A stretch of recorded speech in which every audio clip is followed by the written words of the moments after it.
All right, Caps, Ninjas, Sensei Lance here again with another modern day weapon. We're going to be using the bow staff today. Now remember guys, we really like the bow staff because it resembles a lot of things that we might even have around the house, like a broom or a mop, maybe certain gardening tools. A lot of things resemble a bow staff. So we really like to practice bow staff techniques because I feel that they are realistic for self-defense because you have those things around the house and you can get to them quickly.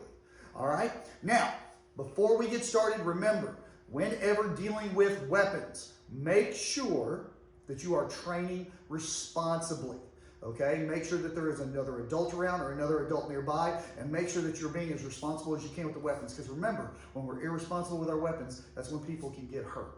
Okay, now, today, we are gonna be working on the low strike, okay? Now, the low strike, super simple technique.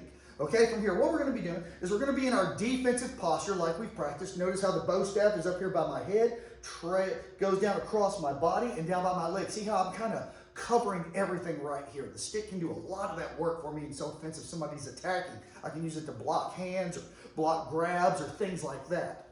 So what we're going to do from here is we're going to practice the low strike. And this is a great strike against somebody that's twice our size, triple our size, somebody a lot bigger.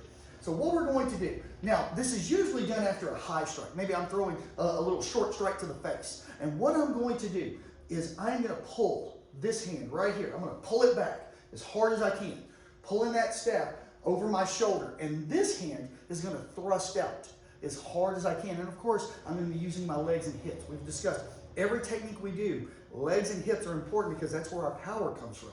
Okay, so from here, what I'm going to do is I pull back, thrust out, and the staff is going to come at an upward motion, okay, into the sensitive areas down there that could do a lot of damage and provide the distraction that we need so we can make our getaway. So what I'm going to do is from here, pull back, boom, strike. So it's here. Push, push, push, push. All right? Now, like I said, that's a very powerful strike, and it's a great strike because we're striking a very sensitive area, and it's great for providing the distraction that we need. Now, remember, practice responsibly at home. Make sure there's an adult around or somebody responsible that can monitor and kind of watch what you're doing. All right? Have fun practicing that modern-day weapon at home.